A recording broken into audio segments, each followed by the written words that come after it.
What happens when the person who gave everything walks away without looking back? You know the type of love I'm talking about, the kind that bends over backwards, that forgives the unforgivable, that stays even when every part of you is breaking. For an empath, love is not a game. It's devotion, it's sacrifice, it's pouring yourself out until there's nothing left and still offering more. But the narcissist, they mistake your kindness for weakness.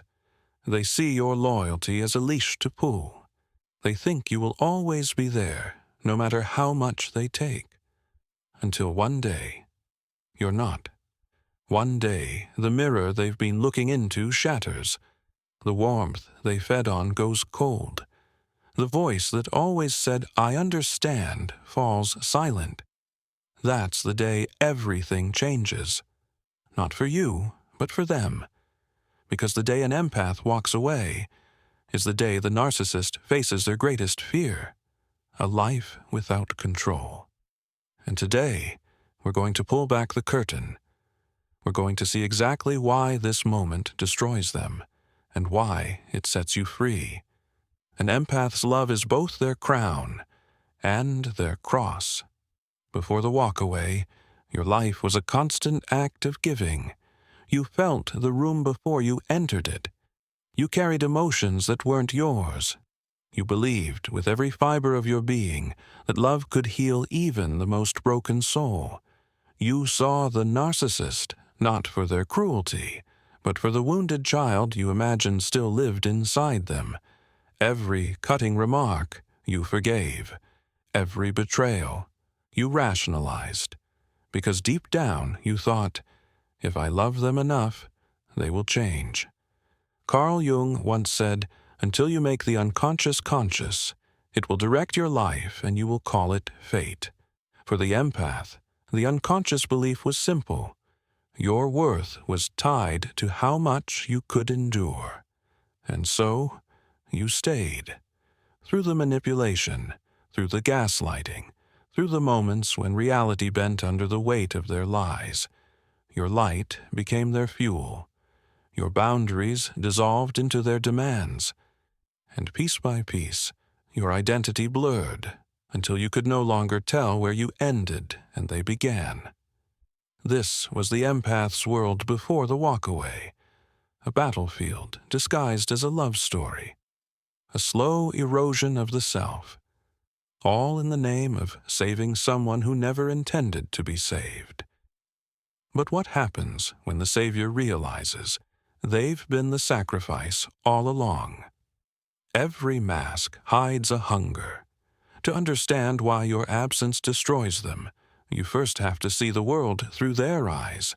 A narcissist's reality is not built on love. It's built on supply, attention, admiration, control. Without these, they feel like they are dissolving. Friedrich Nietzsche wrote of the will to power, the driving force in human beings to assert and dominate.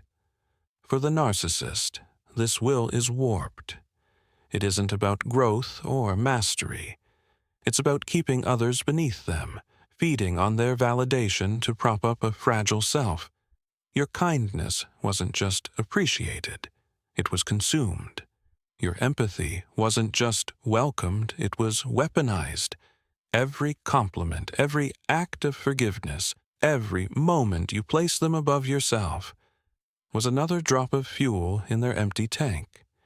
In their mind, you weren't a partner. You were a mirror, one that always reflected back the image they wanted to see. And because you never broke that reflection, they believed you never would. They could wound you, and you would heal them.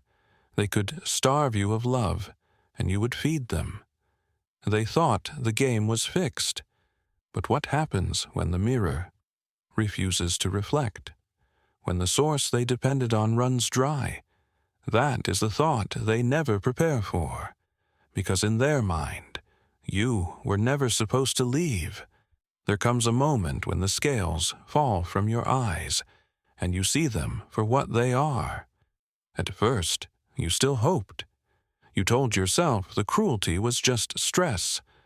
The lies were just misunderstandings. The coldness was just a bad day. But then the patterns emerged. The apologies that never changed behavior. The cycles that always ended with you apologizing for their sins. The subtle erosion of your confidence until you questioned your own memory, your own worth, your own mind. Arthur Schopenhauer once wrote, "Almost all of our sorrows spring out of our relations with other people." For the empath, this truth cuts deeply. You realized that your suffering wasn't coming from a cruel world, but from the very person you loved most. And something inside you shifted. It wasn't anger, not yet. It was clarity. You began to observe instead of react. Their manipulation became transparent. Their rage lost its power. You noticed how every tender word was a hook, and every outburst was a leash. The breaking point wasn't a single explosion. It was quiet, like the slow cracking of ice before it collapses. One morning, you woke up and felt it. The emotional cord had snapped.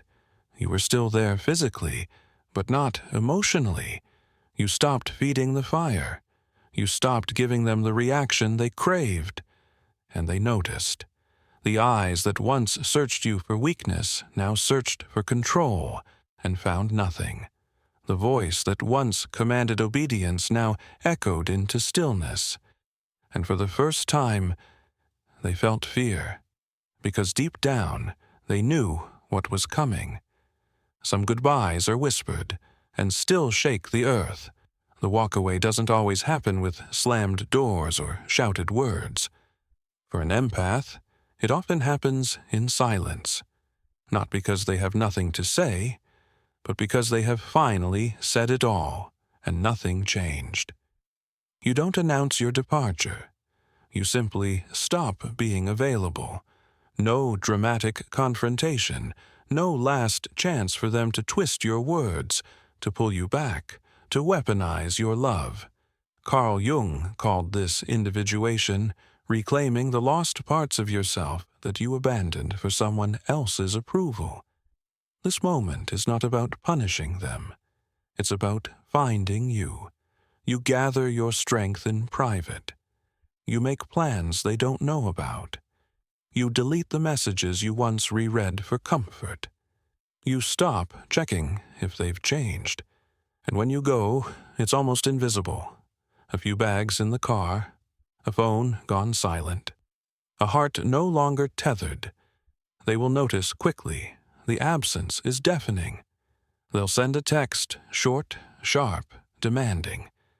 Then another, longer, angrier. Then the calls start, but you don't answer. Because you've learned the truth. Every reply is a thread, and every thread is a chain. The narcissist thrives on chaos. They expect screaming matches, tearful reconciliations, messy endings they can twist into their narrative. But when you leave in peace, you take their script away. It's not just the absence of your presence, it's the absence of their control. No closure for them to manipulate. No door left open for them to step through. And that silence echoes louder than any scream. In that moment, you are no longer prey. You are no longer their reflection. You are simply gone. And deep inside, they know, this is not a break. This is an ending. For them, this is not heartbreak. It is extinction. The day you walk away, their world fractures. Not because they loved you, but because they owned you. At least, that's what they believed. The narcissist thrives on predictability. They rely on your forgiveness, your return, your willingness to absorb their storms. When that cycle is broken, they don't just lose you. They lose the very foundation of their false self. Friedrich Nietzsche wrote, "If you gaze long into the abyss also gazes into you." For the narcissist, you were the shield between them and that abyss. You were the distraction from their emptiness, and now they are staring straight into it. The panic begins immediately. First, the hoovering, desperate attempts to pull you back in. Sweet words, sudden realizations, dramatic promises of change. If that fails, the rage begins. Accusations, smear campaigns, rewriting history so you look like the villain. They'll pace the room, phone in hand, refreshing your social media every hour. They'll send messages designed to provoke emotion, any emotion. Because if you respond in anger, they still have you. If you respond in guilt, they still have you. Silence is the one thing they cannot process. You are no longer a mirror reflecting their power. You've become a wall they cannot break through. And in that stillness, they are forced to confront the truth. Without you, they are nothing more than the mask they wear. This is their worst day. Not because you hurt them, but because you revealed just how powerless they really are. And deep down, they know. They will never find another you. You did not just walk away. You walked back into yourself. In the beginning, leaving feels like stepping into a void. You've spent so long revolving around someone else's moods, needs, and manipulations that silence can feel strange, empty, even frightening. But slowly, almost imperceptibly, something changes. You begin to breathe differently. You wake without dread in your chest.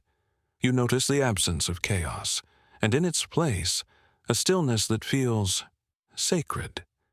Carl Jung spoke of integration, the process of uniting all the parts of yourself, both light and shadow. This is your integration. You reclaim the dreams you shelved. You revisit the passions they dismissed. You set boundaries, not as walls to keep love out, but as gates to protect your peace. And the greatest shift? You stop explaining yourself. You stop shrinking so others can feel tall. You stop apologizing for your existence. The empath who once gave without limit now chooses who gets access. The love you once poured into the wrong hands, you now pour into your own healing, into friendships that nourish, into pursuits that light your soul on fire. You realize you were never too much. You were simply too real for someone who thrived on illusions. And in this transformation, you no longer crave their validation, because you found something greater: self-respect, self-trust, self-mastery. You didn't just survive, you evolved, and nothing, no lie, no smear, no manipulation, can take that from you again. They do not miss you. They miss their reflection in you. To the narcissist, people are not individuals. They are mirrors. Each one reflects back an image they carefully curate.